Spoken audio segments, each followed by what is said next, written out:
Riyad, aujourd'hui, encore une fois, une belle prestation. Un coup franc venu d'ailleurs. Un mot sur ta prestation, ta performance en équipe nationale depuis quelques matchs maintenant.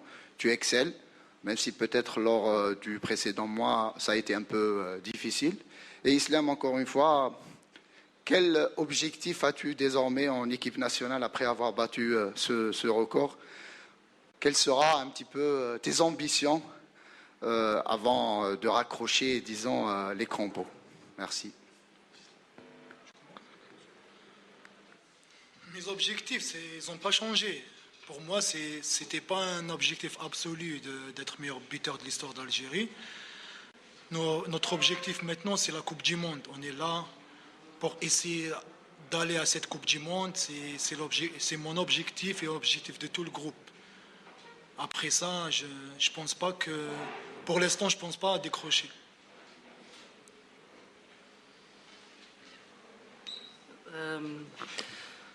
Je pense que mes prétentions, bon, après d'un niveau personnel, je pense que c'est pas en équipe nationale, des fois, surtout dans des matchs comme ça, plus important. Bon, on va pas essayer de toujours très bien jouer, toujours. Je pense qu'il faut aider l'équipe à gagner les matchs.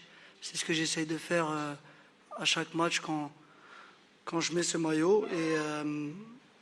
Et voilà, comme j'ai dit, voilà, des fois on peut être un peu moins bien, mais décisif. Et c'est ce que j'essaye de faire. Encore une fois, pour aider l'équipe à gagner des matchs et à avancer. Salam alaikum. Effectivement, nous n'étions pas surpris de ce qu'était capable de faire cette équipe-là. Je vous l'avais dit à la conférence précédente. Je ne sais pas si je vous avais rappelé un petit peu la physionomie du match qu'ils ont pu réaliser contre le Burkina le mois dernier, où ils ont encaissé un premier but à la 75e minute, sur un penalty d'ailleurs. Et puis voilà, deuxième but qui est venu tout de suite après, que je considère un peu comme anecdotique. Mais sinon, durant tout le match, ils ont fait vraiment une opposition très sérieuse, où ils ont posé pas mal de difficultés à cette équipe du Burkina. Donc on était largement avertis, très largement avertis. Ils ont enchaîné sur le match du Djibouti, où ils ont quasiment déroulé. Donc c'est une équipe qui a des capacités de vous poser des soucis. J'ai envie de dire, je me rappelle d'une stat que l'on m'a apportée, j'en ai parlé aussi à la conférence de presse précédente, d'une double confrontation dans les années 80, l'Algérie qui avait remporté cette victoire à Constantine 4-0, qui avait été perdre là-bas au Niger 1-0. Donc si là on n'est pas averti, que nous faut-il? Donc, le son? Je vais m'approcher un peu. Donc voilà, donc on est très largement averti. On sait que les conditions climatiques, il fait très chaud, ça s'approche des 40 degrés. Terrain, j'en parlerai pas. C'est un autre sujet ça. Et un adversaire qui aura envie de prendre sa revanche dans cette double confrontation. Je ne pense pas, il faudrait faire des calculs, mais je ne pense pas qu'avec deux défaites en 3 matchs, c'est ça? 3 matchs, deux défaites en 3 matchs, on puisse encore avoir l'ambition de finir premier, si tant est que c'était leur ambition. Donc, ce ne sera plus une question de classement, ce sera plutôt une question peut-être sûrement de leur part, d'orgueil et voilà, ils vont sûrement se rappeler de ce match peut-être historique pour eux dans les années 80. Donc nous, on y va avec beaucoup de sérieux, beaucoup d'ambition aussi.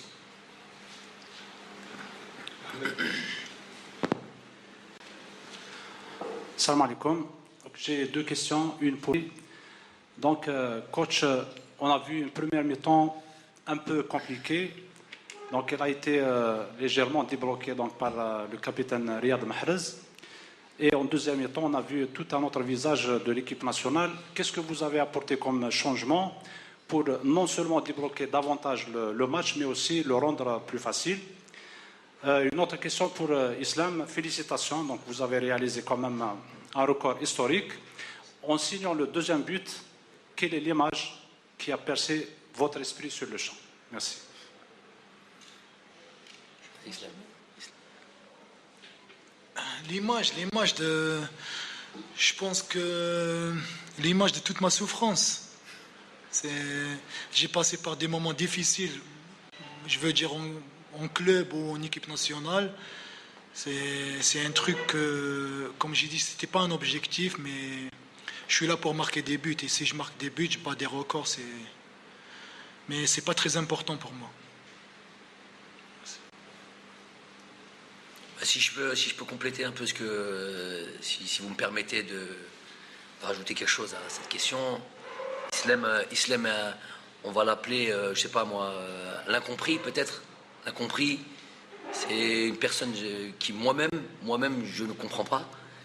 Un joueur qui donne tellement sur le terrain, tellement généreux, et pas seulement que ça, puisque il a toujours marqué là où il a été. Et là, juste avec les chiffres ne mentent pas, avec ce record historique, ce n'est pas juste un joueur qui déploie une grosse énergie sur le terrain, qui vient vous presser, qui défend et qui court beaucoup. C'est un joueur qui marque des buts, le meilleur buteur de l'histoire. Donc, j'ai jamais compris cette étiquette qu'on a pu lui poser. Je ne parle pas d'en dehors du pays. En dehors du pays, il est très, très respecté. Et c'est pas pour rien si aujourd'hui il est à Lyon, s'il est à Monaco, Sporting, à Leicester. Donc voilà, les gens savent, les techniciens savent que c'est un joueur très important pour une équipe. Et nous, peut-être qu'on s'en rendra compte un peu trop tard dans l'avenir. Voilà, moi, j'en profite devant vous. Il sait ce que je pense de lui. Je savais, ça fait pas mal de temps que je vous ai dit qu'il allait battre ce record. C'était une évidence. Mais voilà, c'est tout à son honneur. C'est une personne, c'est un exemple pour moi. C'est un exemple pour tous ces joueurs qui évoluent dans le championnat algérien. Je leur dis, si vous avez un exemple à prendre, en tout cas à cette époque-là, c'est Islam. Beaucoup d'abnégation, zéro doute, toujours en train de repousser ses limites. Très forte personnalité, il croit en lui. Et pour moi, c'est un exemple. Voilà. Donc, félicitations à lui. Pour ce qui est de... Je vous l'ai dit, il y a une opposition en face de nous.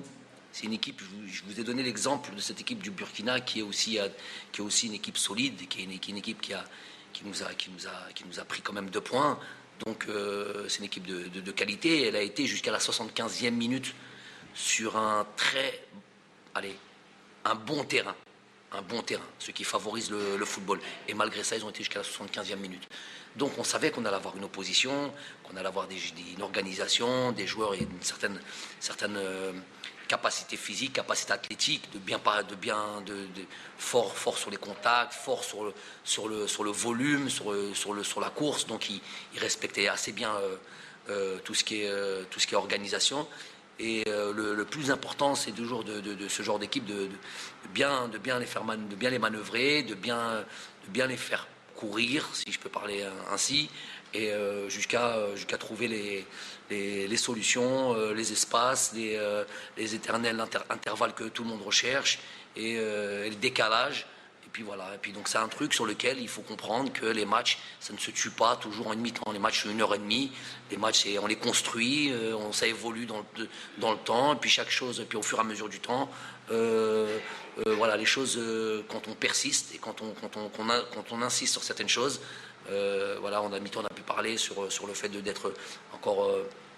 J'ai plus demandé sur la qualité technique, un peu moins de déchets techniques, ce qu'on a pu un peu faire en première mi-temps, mais il faut une certaine indulgence aussi par rapport à la qualité du terrain, tout simplement. C'était difficile aujourd'hui de produire du jeu, malgré que voilà, moi je ne veux pas m'éterniser sur cette excuse. C'est un fait, on peut rien y faire, je peux rien changer apparemment. Moi j'insiste sur le fait que voilà, les joueurs doivent être encore plus concentrés et plus leur demander. Ils en ont les qualités, et puis voilà, ils ont fait le travail.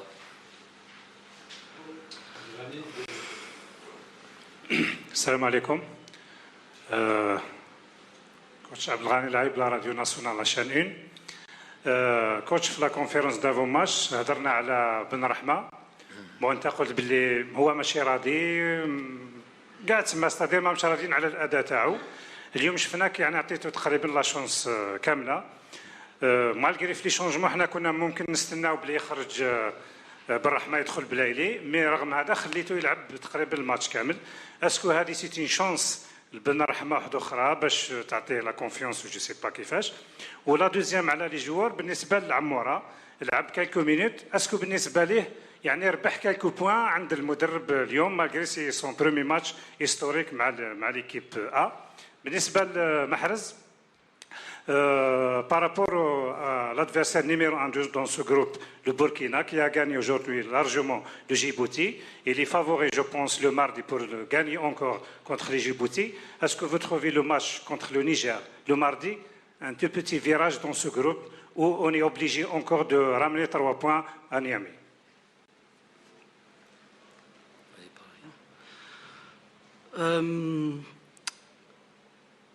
J'ai vu que le Burkina, ils avaient gagné 4-0. Je pense qu'ils vont, même si ça ne va pas être facile, ils vont gagner leur deuxième match.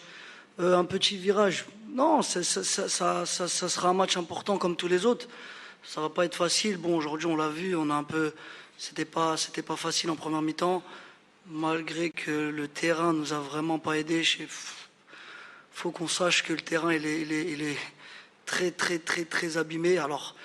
De la tribune ou de la télé, il peut paraître bon, voire très bon, mais il est presque injouable, si je peux me permettre, presque injouable. Il y a du sable.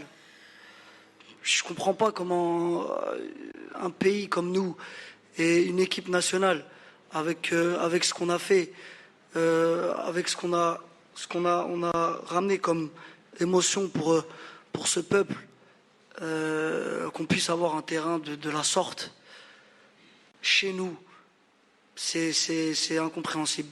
Mais bon, on va mettre ça de côté, on l'a déjà dit plusieurs fois. Après, ouais, au Niger, ça va pas être facile, mais comme j'ai dit, ça va être un match important, comme ça a été aujourd'hui, comme ça a été contre le Burkina.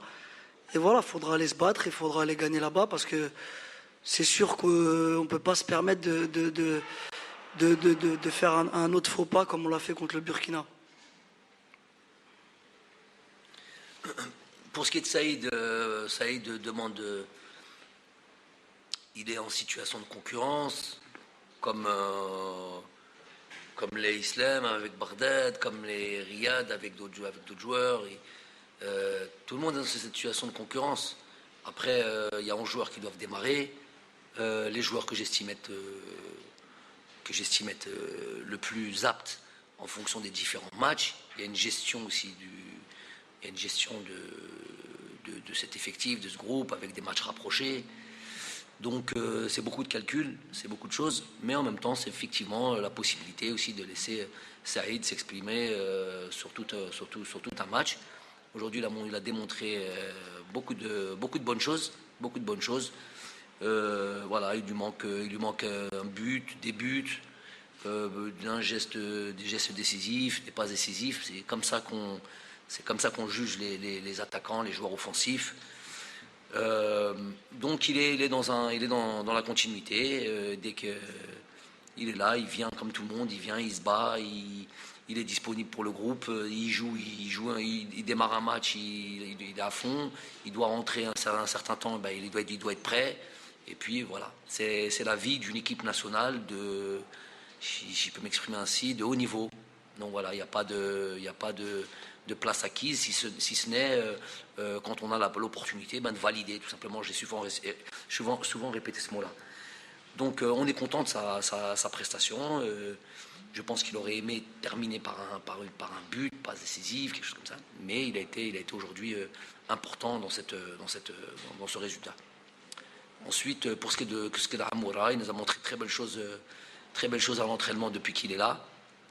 C'est un joueur qui a beaucoup d'envie, beaucoup de dynamisme, qui a vraiment envie d'aller loin. Voilà, et il me semble que je ne le connais pas tant que ça, mais il me semble que c'est un joueur qui a beaucoup d'ambition, qui est voilà, très, très serein et sur lequel sûrement nous allons compter dans l'avenir.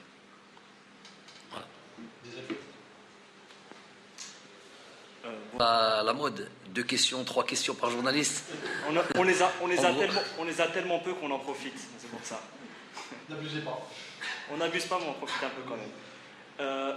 Islam, félicitations pour ton record, 37 buts en sélection nationale. J'aimerais savoir, justement, toi personnellement, qui parles tout le temps de motivation, d'esprit de revanche et de ce carburant qui te permet d'avancer, est-ce qu'aujourd'hui, avec ton évolution de jeu, que ce soit en club ou en sélection nationale, tu sens que tu es dans la meilleure phase de ta carrière, ou quand tu regardes dans le rétro par rapport à ce que tu as pu vivre avec Vaïd en 2013 et cette efficacité devant le but dans un autre registre de jeu? Pour Riyad, justement, on voit que lorsque l'équipe est en difficulté, le déclic vient souvent de toi. Moi, j'aimerais savoir justement comment toi tu pourrais l'expliquer tant sur le terrain qu'en dehors. On le voit encore une fois, le coup franc ça débloque, ça permet derrière d'un peu dérouler. Et pour le coach, justement, vous parliez avant le match de cette nécessité de gestion entre temps fort et temps faible. Aujourd'hui, ça a été un bon illustrateur avec des séquences de jeu en première mi-temps où on a senti l'équipe en difficulté. Est-ce que par rapport à ça, vous avez eu quelques doutes justement sur la prestation de vos joueurs et sur cette capacité à gérer ces temps faibles avant d'être un peu plus rassuré par rapport au contenu de la seconde mi-temps, notamment le fait d'avoir poussé le Niger à l'erreur avec 3 buts sous coup de pied arrêté et un but en CSC? Merci.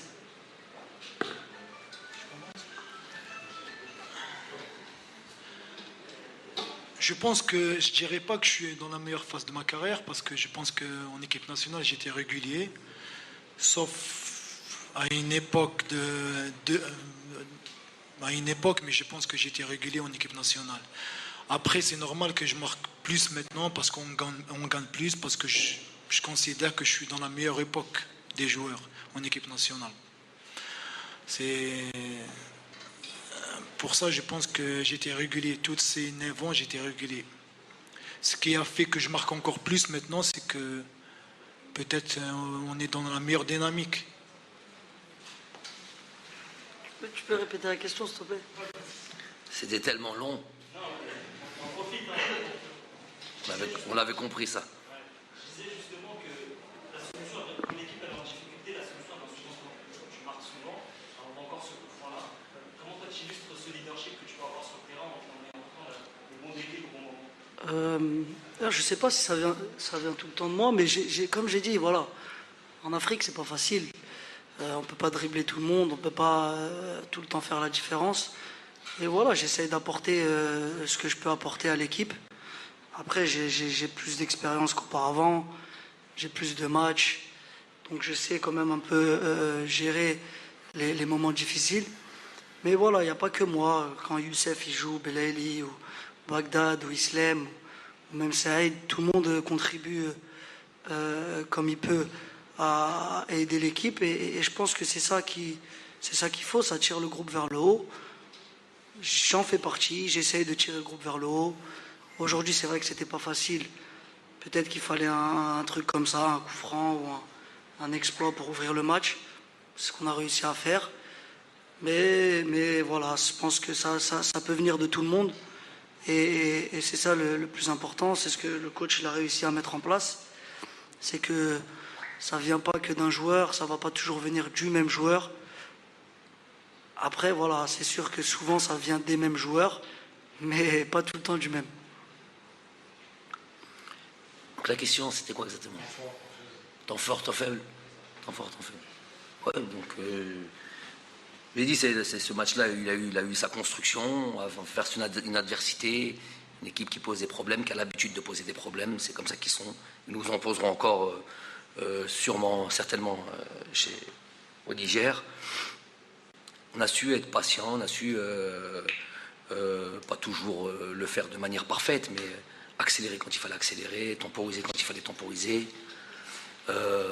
Après ça, c'est la recherche perpétuelle de chaque entraîneur, trouver toujours ce bon équilibre, pouvoir attaquer en étant quand même toujours en sécurité, éviter les contre-attaques, surtout contre des équipes comme celle-là. On a pu voir justement dans cette première mi-temps, c'est ça qui vous fait penser qu'ils nous ont posé des difficultés, c'est surtout sur ces contre-attaques et ces situations directes à la récupération de leur ballon. Voilà des situations que l'on travaille et que l'on veut éviter, puisqu'on est la plupart du temps dominant, et quand on est dominant, les équipes le savent, et elles s'organisent en fonction, avec justement des contre-attaques, des attaques rapides. Donc il y a plein de choses à faire pour éviter d'être mis en difficulté. Après, vous avez parlé des buts, 2 coups de pied arrêtés, 3 coups de pied arrêtés. Combien de coups de pied arrêtés? Ouais. Ouais. Donc pour arriver à là, déjà faut savoir que plus de 50% des buts dans le monde, c'est des coups de pied arrêtés, donc c'est un fait de jeu sur lequel il faut être performant aujourd'hui. Donc on ne va pas s'en priver, attention à ça, tous les matchs, tous les trucs, ça ouvre des situations, donc ça c'est un fait de jeu sur lequel il faut être bon. On n'a pas toujours été, aujourd'hui il faut s'en féliciter.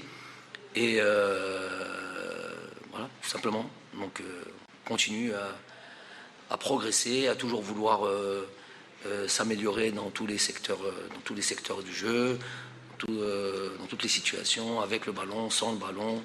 Voilà. Pour deux questions. Milo.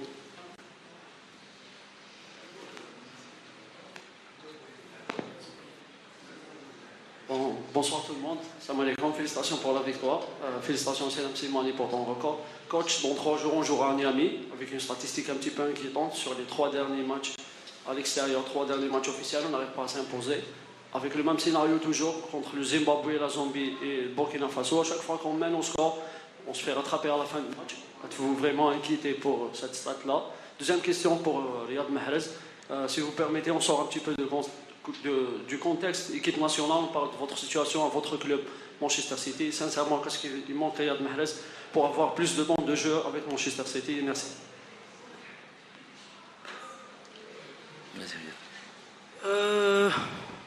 Bon, club, j'aime pas trop parler de club en équipe nationale, mais bon, je fais partie d'une équipe, d'une grande équipe, il y a des grands joueurs. Le coach fait ses choix. Pour l'instant, je joue un peu moins, mais ça fait partie du foot. Je reviendrai, Inch'Allah, je jouerai plus et il n'y a aucun souci à se faire. Pour ce qui est de cette statistique un petit peu noire, de ces 3 derniers matchs dont vous parlez, il y a ce match de la Zambie. Vous savez comment on est revenu avec un match nul. Donc, je ne vais pas prendre ça à part entière. J'estime que le travail il avait été assez bien fait là-bas. On ne peut pas éviter, voilà, des erreurs comme ça d'arbitrage qui pénalisent complètement et qui faussent complètement ce résultat. Donc après, il y a ce match au Zimbabwe, effectivement, celui-là nous avait fait pas mal réfléchir, surtout, et voilà, on n'était pas content d'un résultat comme celui-là. Bon, je ne sais pas si à ce moment-là on était déjà qualifié, peut-être, je ne me rappelle plus, mais voilà, il y a plein d'éléments sur lesquels on a réfléchi à cette époque-là. Après, on a eu une sortie aussi, voilà, plus récente, qui est le Burkina Faso. On en a parlé assez longuement. On a eu une sortie aussi en Tunisie. C'est peut-être pas un match, voilà, qualificatif pour une Coupe du Monde ou une Coupe d'Afrique, mais qui reste quand même un match difficile à jouer, où il y a eu un résultat positif.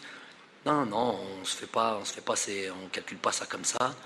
On analyse plus l'adversaire, à savoir le Niger, ce qu'ils vont nous proposer, comment on va pouvoir nous pouvoir donner et pouvoir voilà, travailler sur certains aspects, notamment avec ces matchs à l'extérieur. Et puis essayer de ramener ces 3 points. Bon.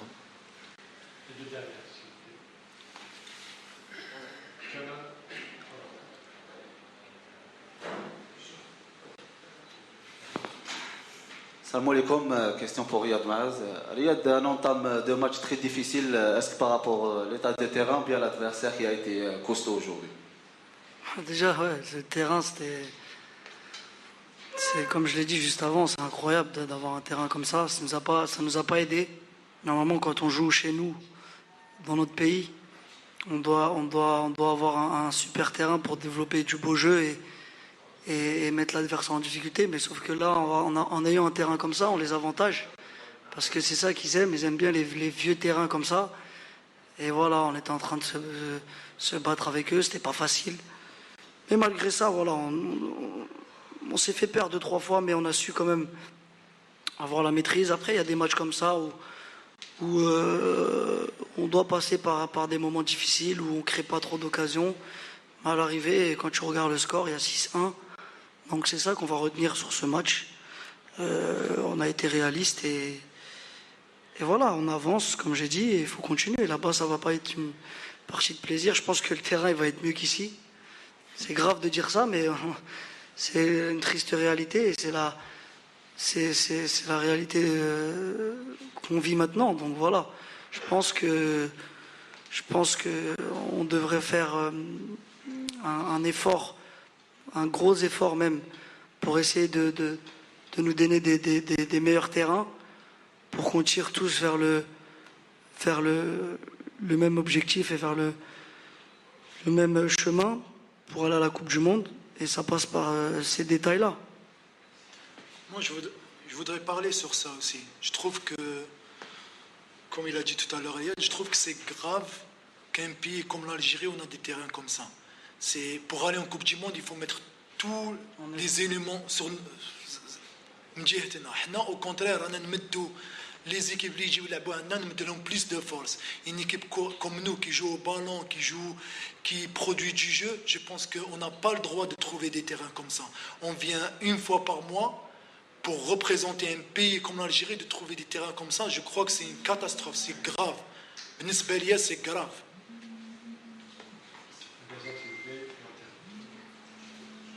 Salam alaikum.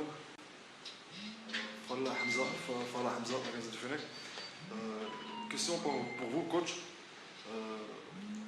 On est passé en 4-4-2, 4-4-1-1 de la fin de match.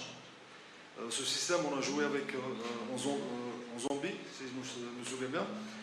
C'était un système qui nous avait permis de jouer un jeu direct. Donc par rapport au prochain match, Inch'Allah, comme on va jouer à l'extérieur, les conditions climatiques, et que est-ce que ça serait pas est-ce qu'on va jouer dans ce même système Est-ce que ça serait voilà c'est un système qui nous avait permis de jouer un jeu direct en zombie. Donc Lyon, ça nous a permis un peu de souffler en fin de match. Donc voilà. Bon. Raïs Mboulhi.